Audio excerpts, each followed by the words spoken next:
Jika kamu penakut, lebih baik jangan lanjutkan video ini, karena malam ini aku akan membawamu ke sebuah kisah yang tak akan mudah kamu lupakan. Kalau kamu tinggal di Jawa Timur, pasti udah sering dengar nama Gunung Kawi.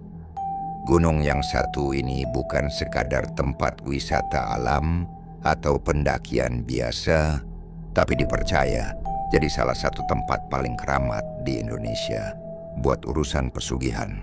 Banyak orang yang datang ke sana nggak cuma buat berdoa atau ngalap berkah biasa, tapi buat minta kekayaan dengan cara yang nggak semua orang berani tempuh. Cerita kali ini datang dari seorang pria bernama Bagas. Umurnya 32 tahun, tinggal di daerah Tulungagung. Hidupnya selama ini sederhana. Dia kerja jadi sopir angkot jurusan Terminal Lama ke Pasar Induk. Penghasilannya pas-pasan, tapi cukup buat makan sehari-hari.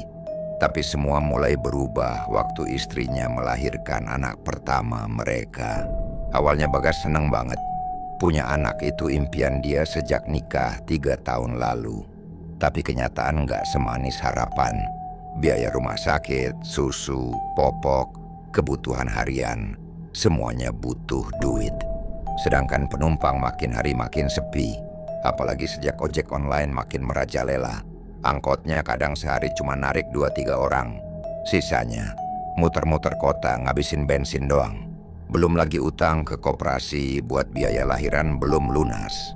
Istrinya juga masih harus istirahat, jadi nggak bisa bantu kerja atau jualan. Hari demi hari Bagas makin stres. Tiap malam duduk di teras rumah, ngerokok sendirian, mikirin hidup yang nggak kunjung terang.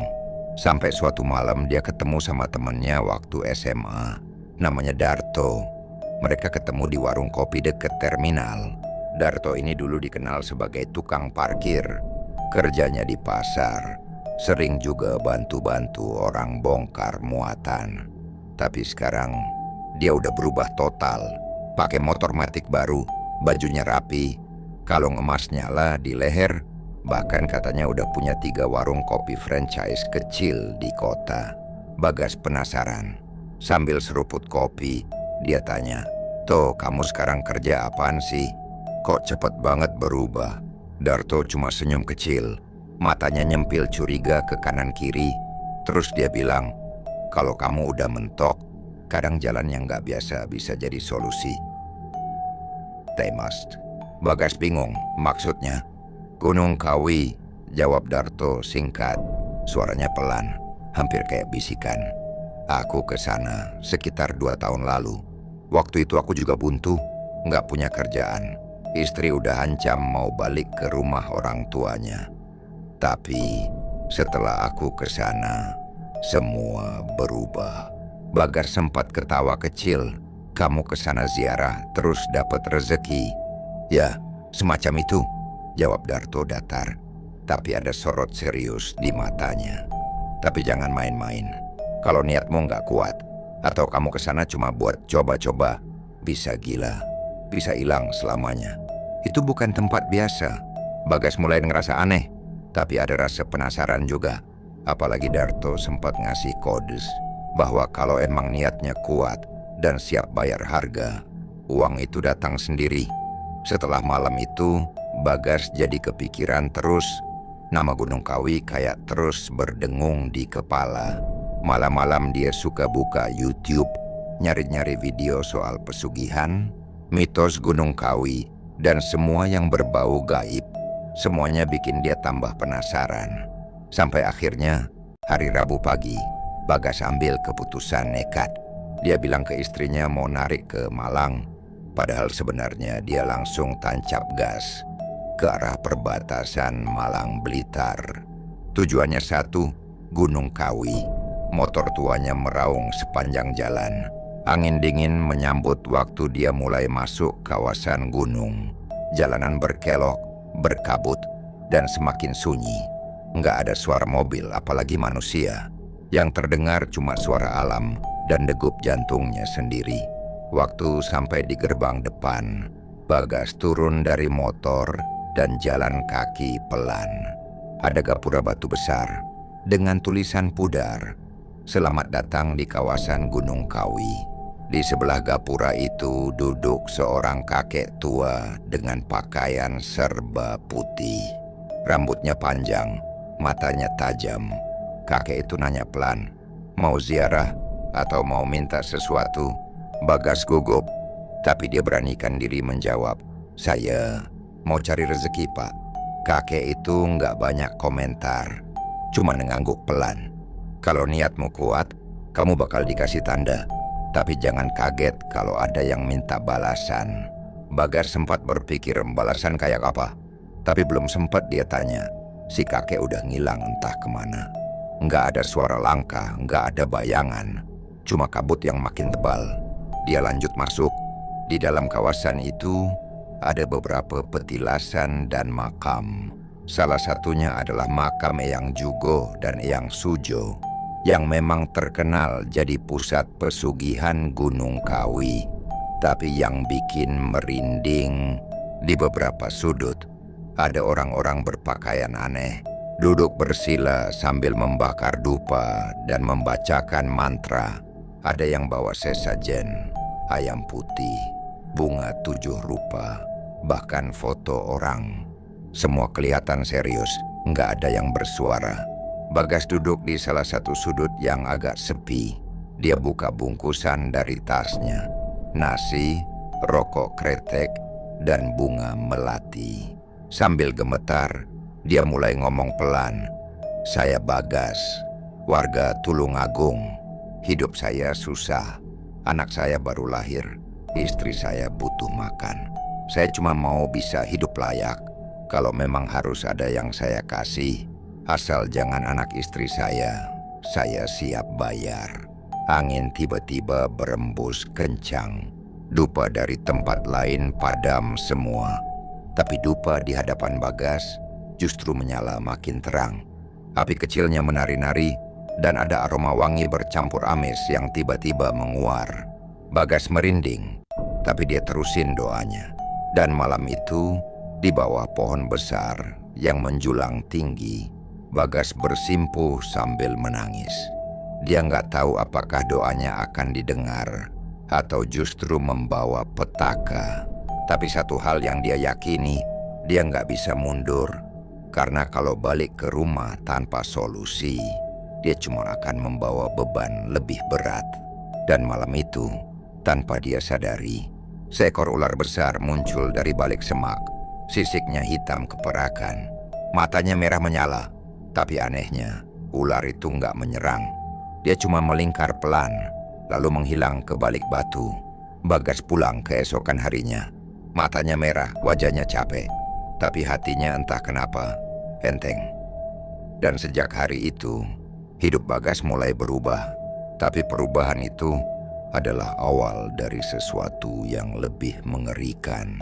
Waktu Bagas akhirnya masuk ke kawasan Gunung Kawi, suasananya langsung beda. Angin dingin nyelusup ke sela-sela jaketnya dan kabut makin tebal. Langit udah gelap, padahal baru sekitar jam 5 sore. Dari kejauhan kelihatan siluet bangunan tua, kayak pura atau candi kecil yang dikelilingi pohon-pohon besar. Suara jangkrik dan kodok mulai kedengeran bersautan, tapi ada satu suara lain yang bikin bulu kuduk Bagas berdiri. Suara gamelan. Pelan banget kayak berasal dari tempat jauh, tapi jelas ritmenya. Bukannya merdu, malah terasa kayak nyeret ke alam lain. Bagas jalan pelan-pelan, langkahnya berat. Jalannya berupa batu alam yang udah mulai berlumut, licin banget. Di kiri kanan, ada beberapa patung kecil yang kelihatannya udah tua dan penuh lumut. Matanya kosong, tapi seakan-akan ngikutin siapapun yang lewat. Bagas mulai ragu, tapi kepikiran anak dan istrinya yang butuh makan. Akhirnya dia terusin. Dia ingat kata-kata Darto, "Kalau niatmu kuat, kamu bakal dikasih tanda. Tapi jangan kaget kalau ada yang minta balasan." Tiba-tiba, dari balik kabut, muncul seorang pria tua berjubah abu-abu. Mukanya nggak asing. Ternyata Itu bapak yang tadi duduk di gerbang. Tapi anehnya Bagas yakin dia nggak ngikutin. Si bapak cuma berdiri di depan tangga batu, senyum tipis, lalu bilang, "Kalau kamu sungguh-sungguh, ikut saya." Tanpa banyak tanya, Bagas ngangguk dan ngikutin bapak itu masuk lebih dalam ke kawasan gunung. Mereka jalan dalam diam, melewati deretan pohon-pohon besar yang akarnya keluar dari tanah kayak tangan panjang. Setelah sekitar 15 menit, mereka sampai di sebuah bangunan tua. Bentuknya seperti rumah panggung, tapi bagian bawahnya kayak gua kecil. Dari celah-celahnya keluar bau dupa dan kemenyan yang pekat banget. Si bapak tua nyuruh Bagas duduk bersila di atas tikar pandan. Di depannya udah ada wadah kecil berisi bunga 7 rupa, segelas air putih, dan kertas berisi tulisan aksara Jawa kuno. "Baca ini dalam hati," kata si bapak. "Tutup mata dan pikirkan apa yang paling kamu inginkan." Bagas nurut. Dia baca tulisan itu pelan, walau nggak ngerti artinya. Dia tutup mata, dan dalam pikirannya cuma ada satu hal, uang. Uang buat nyekolahin anaknya, nutup utang, dan ngebahagiain istrinya. Dia terus ulang-ulang dalam hati, sampai tiba-tiba terasa ada hembusan angin panas di telinganya. Suara gamelan makin keras, dan di dalam pikirannya muncul satu kalimat, jelas banget, "Apa yang kamu mau, bisa kamu punya. Tapi kamu harus rela kehilangan." Bagas kebuka matanya spontan. Dia ngeliat ke sekeliling, tapi bapak tua itu udah nggak ada. Tikar dan dupa masih di situ, tapi suasana berubah. Lebih dingin, lebih gelap. Dari balik jendela kayu, dia ngeliat bayangan besar lewat cepat. Kayak bayangan manusia, tapi bukan manusia biasa. Bagas ketakutan, tapi tubuhnya kaku. Dan entah kenapa dia ngerasa di dalam dirinya ada sesuatu yang berubah. Dia turun dari rumah panggung itu dengan kaki gemetar. Tapi waktu dia sampai di jalan utama, semuanya balik kayak semula. Langit cerah, kabut menghilang, suara gamelan hilang. Cuma ada suara burung dan daun yang berjatuhan. Dia celingukan, nyari si bapak tua, tapi nggak ada siapa-siapa. Bahkan beberapa peziarah baru mulai berdatangan, kayak nggak terjadi apa-apa. Bagas langsung balik ke tempat parkir motor dan pulang dengan hati campur aduk. Nggak tahu harus seneng atau takut. 3 hari setelah pulang dari Gunung Kawi, hal aneh mulai terjadi. Salah satu tetangga lamanya, yang utangnya udah lama nggak dibayar ke Bagas, tiba-tiba datang sendiri bawa amplop, isinya uang 1 juta. "Maaf Mas Bagas, saya baru bisa bayar," katanya. Bagas kaget, padahal tetangga itu selama ini selalu ngeles kalau ditagih. Besoknya lagi, ada pengusaha angkutan barang yang ngebatalin kontrak sama temennya dan malah nawarin Bagas buat jadi sopir truk barang tetap. Gajinya 2 kali lipat dari narik angkot. Bagas langsung ambil kesempatan itu. Dan cuma dalam seminggu, hidupnya mulai berubah. Dari yang biasanya cuma makan nasi, tahu tempe, sekarang udah bisa makan ayam tiap hari. Istrinya bingung, tapi Bagas cuma bilang, "Rezeki dari Allah, doa kita dikabulkan." Tapi perubahan itu nggak cuma datang dari sisi positif. Bagas mulai mimpi aneh. Mimpinya itu datang tiap malam. Dia selalu ada di satu ruangan gelap dengan cahaya merah redup. Di tengah ruangan itu ada sesosok makhluk tinggi besar, duduk bersila tapi mukanya nggak kelihatan. Di depannya ada meja batu dan di atasnya ada sebuah buku besar berwarna hitam. Dalam mimpinya Bagas dipaksa tanda tangan pakai darahnya sendiri. Dan suara itu selalu bilang, 7 tahun dari sekarang, ingat yang kamu beri. Bagas mulai takut. Tapi setiap kali bangun, mimpinya langsung hilang begitu aja. Dan yang bikin makin aneh, istrinya Dwi mulai sering mimisan. Dwi itu orangnya sehat, nggak punya riwayat sakit aneh-aneh. Tapi sejak Bagas pulang dari Gunung Kawi, Tiap malam Jumat, Dwi pasti mimisan. Kadang juga ngigau, bilang kalimat yang nggak dimengerti. Pernah sekali, Dwi duduk di kasur, buka mata sambil bilang, "Batu hitam di bawah tikar itu masih nyimpen niatmu, Mas." Padahal Bagas nggak pernah cerita soal batu hitam dari Gunung Kawi ke siapa-siapa. Bagas kebuka matanya spontan. Dia ngeliat ke sekeliling, tapi bapak tua itu udah nggak ada. Tikar dan dupa masih di situ, tapi suasana berubah. Lebih dingin, lebih gelap. Dari balik jendela kayu, dia ngeliat bayangan besar lewat cepat. Kayak bayangan manusia, tapi bukan manusia biasa. Bagas ketakutan, tapi tubuhnya kaku. Dan entah kenapa dia ngerasa di dalam dirinya ada sesuatu yang berubah. Dia turun dari rumah panggung itu dengan kaki gemetar. Tapi waktu dia sampai di jalan utama, semuanya balik kayak semula. Langit cerah, kabut menghilang, suara gamelan hilang. Cuma ada suara burung dan daun yang berjatuhan. Dia celingukan, nyari si bapak tua, tapi nggak ada siapa-siapa. Bahkan beberapa peziarah baru mulai berdatangan, kayak nggak terjadi apa-apa. Bagas langsung balik ke tempat parkir motor dan pulang dengan hati campur aduk. Nggak tahu harus seneng atau takut. 3 hari setelah pulang dari Gunung Kawi, hal aneh mulai terjadi. Salah satu tetangga lamanya, yang utangnya udah lama nggak dibayar ke Bagas, tiba-tiba datang sendiri bawa amplop, isinya uang 1 juta. "Maaf Mas Bagas, saya baru bisa bayar," katanya. Bagas kaget, padahal tetangga itu selama ini selalu ngeles kalau ditagih. Besoknya lagi, ada pengusaha angkutan barang yang ngebatalin kontrak sama temennya dan malah nawarin Bagas buat jadi sopir truk barang tetap. Gajinya 2 kali lipat dari narik angkot. Bagas langsung ambil kesempatan itu. Dan cuma dalam seminggu, hidupnya mulai berubah. Dari yang biasanya cuma makan nasi, tahu tempe, sekarang udah bisa makan ayam tiap hari. Istrinya bingung, tapi Bagas cuma bilang, "Rezeki dari Allah, doa kita dikabulkan."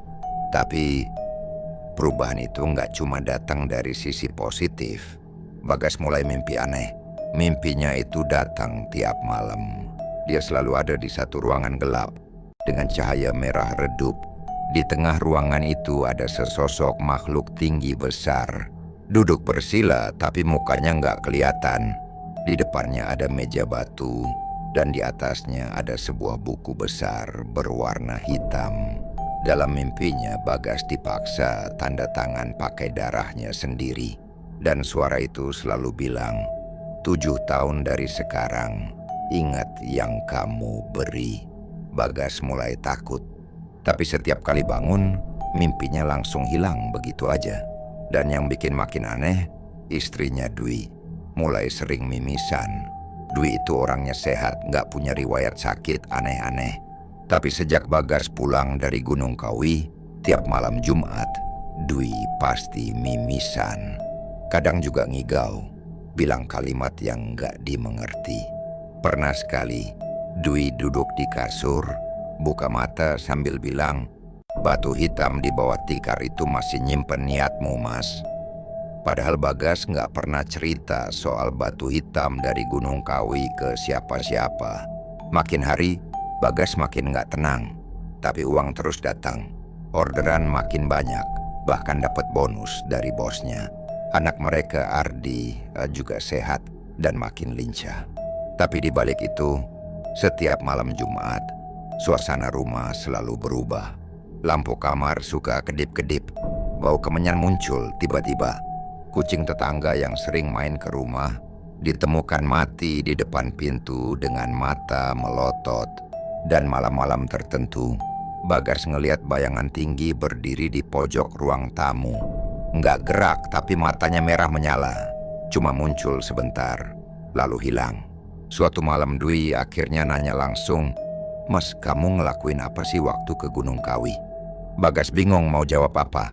Tapi akhirnya dia ngaku, "Aku cuma nyari jalan keluar.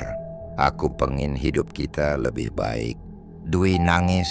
Dia bilang, Kalau jalan keluarnya malah bikin kita kehilangan yang lebih besar.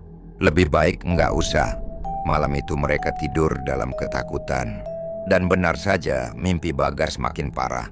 Dia nggak cuma disuruh tanda tangan, tapi kali ini dia disuruh milih. Di meja batu itu ada 2 foto. Satu foto Ardi, anaknya. Satu lagi foto Dwi. Suara itu bilang, kalau tak ada tumbal 7 tahun dari sekarang, kamu harus pilih sekarang. Bagas kebangun dengan badan basah kuyup karena keringat. Di tangannya ada goresan luka kecil, kayak habis kena kertas tajam. Tapi luka itu nggak hilang-hilang. Semakin hari makin memerah. Dan tiap kali Bagas ngelihat luka itu, dia langsung ingat suara di mimpinya. Dia mulai bingung harus gimana. Mau cerita ke orang pintar, takut ketahuan. Mau cerita ke Dwi, takut istrinya makin sakit. Akhirnya dia mutusin buat datang ke orang yang pertama kali ngarahin dia, Darto. Tapi waktu dia datang ke rumah Darto, rumah itu kosong. Tetangga bilang Darto pindah ke luar kota sejak 3 bulan lalu. Tapi ada yang bilang lain. Darto tuh terakhir kelihatan malam Jumat Kliwon. Dia katanya semedi di kamar belakang. Tapi pas besok paginya, kamarnya cuma ada abu dan sisa dupa. Darto hilang kayak ditelan bumi. Bagas makin panik. Dia sadar dia udah masuk ke perjanjian yang dia sendiri nggak paham. Dan yang lebih mengerikan, dia belum tahu siapa yang bakal diambil sebagai tumbal. Tapi satu hal pasti, waktu terus berjalan. Dan janji itu bukan cuma mimpi. Setelah kejadian itu, Bagas benar-benar jadi orang yang beda. Fisiknya makin kurus padahal dia makannya cukup. Matanya cekung, sering ngelamun. Dan setiap malam Jumat dia nggak bisa tidur. Istrinya Dwi udah berulang kali ngajak ngomong, tapi Bagas selalu ngehindar. Dia ngerasa bersalah. Dia tahu ada sesuatu yang udah dia buka. Sesuatu yang nggak bisa ditutup lagi. Hari-hari terus berlalu sampai suatu malam Jumat Kliwon. Suasana rumah mereka makin mencekam. Angin malam terasa lebih dingin dari biasanya. Jendela yang dikunci rapat bisa tiba-tiba terbuka sendiri. Bau dupa menyelinap masuk, padahal nggak ada yang bakar. Malam itu, Dwi kembali mimisan dan mengigau keras sambil menyebut-nyebut nama seseorang yang nggak dikenal Bagas. Nyai. Nyai datang, dia mau Ardi. Bagas langsung bangun dan peluk istrinya yang tubuhnya dingin banget. Dia peluk erat sambil baca doa seadanya. Tapi saat itu juga, dari pojok kamar muncul suara seperti desisan pelan. Dan tiba-tiba lampu mati. Seluruh rumah gelap gulita. Cuma suara detak jam dan jantung Bagas yang berdetak keras. Dwi terdiam seolah pingsan. Ardi yang tidur di kamar sebelah langsung nangis kenceng tanpa sebab. Bagas berlari ke kamar Ardi. Waktu pintu dibuka, dia kaget bukan main. Di dalam kamar itu, dia lihat bayangan hitam tinggi menjulang berdiri tepat di sisi ranjang anaknya. Matanya merah menyala seperti bara. Bagas refleks teriak dan langsung berusaha peluk Ardi. Tapi bayangan itu menghilang begitu aja. Seolah menembus tembok. Anak itu masih menangis histeris. Bagas peluk erat sambil gemetar. Paginya Dwi bangun dengan kondisi tubuh lemas. Dia sama sekali nggak ingat apa yang terjadi semalam. Tapi dia bilang mimpi buruknya makin jelas. Dalam mimpi itu, dia melihat suaminya, Bagas, berjalan menyusuri hutan. Lalu duduk bersimpuh di depan sesosok makhluk tinggi besar yang duduk di atas singgasana batu. Dwi bilang makhluk itu ngomong pelan ke Bagas, 7 tahun hanya pembuka. Jika tidak diberi, kami ambil sendiri. Mendengar itu, Bagas makin stres. Dia sadar, waktu yang dijanjikan semakin dekat. Dari perhitungannya, sekarang udah tahun ke-6 sejak dia pertama kali datang ke Gunung Kawi. Itu berarti tahun depan tumbal akan ditagih. Dan kalau dia nggak kasih, makhluk itu bakal ngambil sendiri. Tapi siapa yang harus dia kasih? Pertanyaan itu bikin Bagas nggak bisa tidur. Setiap malam, dia bolak-balik buka dompetnya, liatin batu hitam kecil yang dulu dikasih si bapak tua di Gunung Kawi. Batu itu nggak berubah. Tapi entah kenapa kadang batu itu terasa hangat, kadang dingin banget, seperti es. Suatu malam dia coba nyari jawaban. Dia datangi salah satu dukun tua di pinggiran kota Tulungagung, namanya Mbah Sentanu. Orang-orang bilang Mbah Sentanu bisa lihat hal gaib dan ngerti soal perjanjian pesugihan. Bagas datang tengah malam. Rumah Mbah Sentanu kecil dan remang, penuh dengan bau dupa dan suara burung hantu. Waktu Bagas duduk, Mbah Sentanu langsung ngomong tanpa ditanya. "Kamu sudah terlalu jauh masuk, Le. Perjanjian yang kamu buat bukan dengan makhluk biasa. Kamu masuk ke wilayahnya para penunggu Gunung Kawi yang gak sekadar jin. Mereka bagian dari kerajaan tua. Kalau kamu tanda tangan di sana, berarti kamu udah jadi bagian dari mereka." Bagas gemetar. Dia tanya, "Apa saya bisa lepas, Ma?" Mbah Sentano diam lama. Lalu dia bilang pelan, "Bisa, tapi bukan tanpa harga. Harus ada yang menggantikan. Kalau kamu nggak rela anakmu diambil, kamu sendiri harus nyerahin diri. Itu pun belum tentu diterima. Karena dalam perjanjian kamu bukan cuma penanda tangan. Kamu pewaris, penerus." Bagas tambah bingung. "Penerus apa, Mbah?" Mbah Sentanu hanya senyum pahit. "Kamu nggak sadar, tapi orang tuamu dulu juga pernah ke sana. Ayahmu meninggal mendadak kan? Waktu kamu masih kecil." Bagas kaget. Dia ingat bapaknya memang meninggal misterius. Cuma dibilang jatuh dari jembatan, tapi sampai sekarang mayatnya nggak pernah ketemu. Perjanjian itu diturunkan. Dulu ayahmu nggak bayar tumbal, jadi dia yang diambil. Sekarang giliran kamu. Kalau kamu juga gagal, anakmu yang diambil. Ini bukan tentang uang, Le. Ini tentang warisan gaib yang udah terikat sampai darah terakhir keturunanmu." Bagas pulang dengan pikiran kacau. Dia nggak nyangka, ternyata semua ini bukan semata-mata karena keserakahan, tapi karena sesuatu yang udah diwariskan sejak dulu. Dan sekarang dia jadi penerus kutukan itu. Malam-malam berikutnya Bagas makin sering duduk termenung di depan rumah. Tiap kali angin lewat, dia merasa ada yang mengawasinya. Pernah sekali, saat dia duduk sendiri, dia dengar suara orang jalan pelan di belakang. Waktu dia nengok, nggak ada siapa-siapa. Tapi di lantai, ada jejak kaki besar, mirip manusia. Tapi jari-jarinya lebih panjang, dan bekasnya kayak dibakar. Anak semata wayangnya, Ardi, juga mulai aneh. Kadang dia suka ngomong sendiri, kadang nangis tanpa sebab. Dan satu malam, dia nunjuk ke tembok, bilang, "Itu, Ayah, Om Hitam itu bilang, dia pengen main sama aku." Bagas langsung merinding. Dia tahu, waktunya tinggal sedikit. Akhirnya dia mutusin buat nyoba sekali lagi. Kali ini dia mau ke Gunung Kawi, bukan buat minta apa-apa, tapi buat ngembaliin semuanya.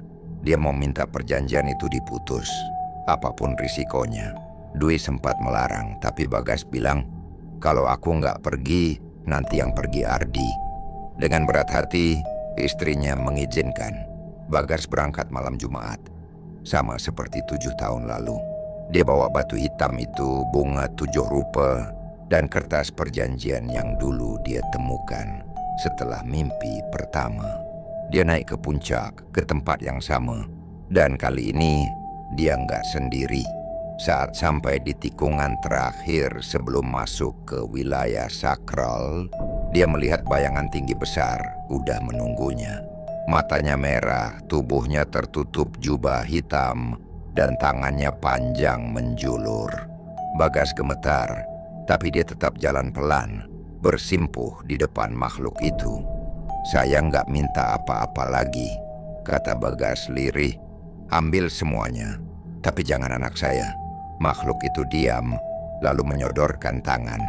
Di telapak tangannya muncul cahaya merah kecil, lalu berubah jadi bayangan wajah Ardi. dan kemudian berubah jadi wajah Bagas sendiri. Lalu terdengar suara berat. Pengganti diterima. Bagas pingsan di tempat. Tubuhnya jatuh di tanah dan petir menyambar langit malam. Tapi saat dia terbangun, dia udah ada di kamarnya. Dwi duduk di sampingnya sambil nangis. "Mas, kamu seminggu nggak sadar?" Bagas heran. "Seminggu?" Dwi cuma mengangguk. Tapi yang lebih mengejutkan, Ardi sekarang ceria. Nggak pernah mimpi buruk lagi. Rumah mereka tenang. Nggak ada suara aneh. Nggak ada bau dupa. Tapi tubuh Bagas lemah. Rambutnya memutih, matanya sayu. Seperti tubuhnya menua dalam semalam. Dan malam Jumat berikutnya, waktu Bagas lihat cermin, dia nggak ngelihat dirinya sendiri. Dia lihat bayangan makhluk tinggi berjubah hitam berdiri di belakangnya sambil berkata, "Perjanjian selesai. Pewaris telah kembali ke asalnya." Cerita ini belum selesai, tapi satu hal yang jelas, kekayaan instan bukan tanpa harga. Dan Gunung Kawi bukan tempat untuk iseng atau coba-coba. Karena sekali kamu buka pintu, pintu itu nggak akan nutup sampai darah terakhir dibayar. Setelah bangun dari koma selama seminggu, Bagas bukan lagi Bagas yang dulu.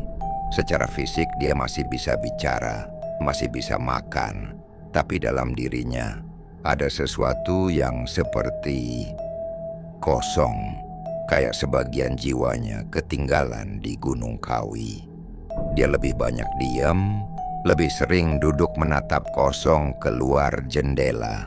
Kadang senyum sendiri, kadang ngelus batu hitam kecil yang dulu jadi awal dari semuanya. Batu itu sekarang retak di bagian tengah, dan saat disentuh terasa dingin seperti es, meskipun disimpan di saku. Istrinya Dwi, yang setiap hari menjaga dan ngerawat Bagas, terus berusaha menyemangati. Tapi dia juga tahu ada sesuatu yang berubah. Walaupun Ardi, anak mereka, sekarang tumbuh sehat dan ceria, Dwi tetap merasakan aura ganjil di rumah mereka. Kadang pintu kamar kebuka sendiri tengah malam. Lampu kamar mandi nyala padahal nggak ada yang masuk. Bahkan Ardi pernah ngomong, "Ayah kadang tidur sambil berdiri di pojokan." Tapi matanya hitam semua. Dwi merinding dengar itu, tapi dia cuma bisa rangkul anaknya erat-erat sambil berdoa pelan. Hari demi hari Bagas mulai bisa bicara normal lagi. Tapi isi omongannya sering aneh. Dia suka nyebut nama-nama yang nggak dikenal. Kadang dia bisik-bisik sambil nyebut angka dan tanggal. Bahkan pernah suatu malam dia duduk di teras dan bilang ke Dwi, "Besok malam Jumat, aku harus pergi." Dwi panik dan tanya mau kemana, tapi Bagas cuma jawab singkat, "Kontrak terakhir." Malam Jumat itu datang juga. Malam terasa lebih gelap dari biasanya. Awan tebal nutupin bulan. Angin kencang bertiup dan petir menyambar sekali-sekali dari kejauhan. Bagas berdiri di depan cermin kamar. Rambutnya yang dulu hitam, sekarang hampir semuanya memutih. Wajahnya keriput padahal usianya baru 39 tahun. Dia pakai baju putih polos dan sarung, lalu duduk bersila di tengah ruang tamu. Di depannya udah ada bunga 7 rupa dan dupa yang menyala pelan. Dwi yang sejak tadi mengawasi dari pojok dapur cuma bisa menangis dalam diam. Tepat pukul 12 malam, suara gamelan terdengar dari kejauhan. Samar-samar tapi ritmenya jelas. Semakin lama semakin keras. Dupa makin tebal asapnya. Dan Bagas mulai membaca sesuatu. Kalimat-kalimat dalam bahasa Jawa kuno yang dulu dia lihat dalam mimpi. Tiba-tiba semua lampu rumah padam. Ardi terbangun dari tidur dan langsung lari ke arah ibunya sambil bilang, "Om Hitam datang lagi, Bu. Dia mau ajak ayah pergi." Di ruang tamu, bayangan hitam setinggi langit-langit. Rumah berdiri di depan Bagas. Matanya menyala merah, tubuhnya berasap. Tapi Bagas tidak takut. Dia mengangguk pelan, lalu berdiri. "Aku siap," katanya. Bayangan itu mengangkat tangan. Dan waktu itu juga, tubuh Bagas terangkat pelan ke udara. Dwi teriak histeris dari balik dinding dapur, tapi nggak bisa apa-apa. Ardi peluk ibunya erat-erat sambil tutup telinga. Tubuh Bagas bergetar hebat di udara, seperti ditarik dari dua arah. Matanya putih semua, mulutnya terbuka lebar, tapi nggak keluar suara. Sampai akhirnya satu suara berat terdengar menggema di seluruh rumah. Kontrak dipenuhi, jiwa diterima. Tubuh Bagas jatuh ke lantai, tapi bukan dalam bentuk tubuh yang sama. Dia seperti meleleh, berubah jadi abu hitam yang menyebar ke lantai, menyisakan baju putih dan sarung yang udah robek di beberapa bagian. Tak ada darah, tak ada jeritan, hanya hening dan aroma dupa yang makin kuat menusuk hidung. Pagi harinya, kabar menyebar ke warga sekitar. Rumah Bagas sepi. Tetangga bilang malam itu mereka dengar suara gamelan dari dalam rumah. Tapi nggak ada yang berani nengok. Mereka tahu malam Jumat itu bukan malam biasa. Saat polisi datang dan buka rumah itu, mereka cuma nemuin Dwi duduk linglung di ruang dapur sambil mangku. Ardi yang tertidur di pangkuannya. Wajah Dwi pucat, matanya merah, dan tangannya menggenggam baju putih robek yang diyakini milik Bagas. Nggak ada mayat, cuma ada lingkaran hitam besar di lantai ruang tamu dan serpihan-serpihan abu yang nggak bisa dijelaskan asal-usulnya. Setelah kejadian itu, Dwi dan Ardi pindah ke kota lain. Mereka nggak pernah balik lagi ke rumah itu. Rumahnya sekarang kosong, dibiarkan begitu saja. Tapi warga sekitar bilang, tiap malam Jumat Kliwon masih suka terdengar suara gamelan dari dalam. Kadang juga ada orang lihat bayangan putih duduk di teras sambil merokok. Dan kalau kamu lewat depan rumah itu, jangan coba-coba nengok ke dalam. Karena katanya mata merah itu masih ada, menunggu giliran kontrak baru. Gunung Kawi tetap berdiri kokoh sampai sekarang. Peziarah masih datang, doa masih dipanjatkan. Tapi entah berapa dari mereka yang benar-benar paham bahwa di balik kekayaan yang dijanjikan ada harga yang tak terlihat. Harga yang dibayar bukan dengan uang, tapi dengan nyawa, darah, dan jiwa. Kalau suatu hari kamu berniat cari jalan pintas menuju kaya, ingat kisah ini. Bukan cuma tentang Bagas, tapi tentang mereka yang sebelum dan sesudah dia, yang masuk dan gak pernah pulang. Karena sekali kamu ke Gunung Kawi dan bawa niat lain selain ziarah, kamu bukan sekadar tamu, kamu calon kontrak. Dan sekali kamu tanda tangan meskipun cuma dalam mimpi, semuanya sudah dimulai.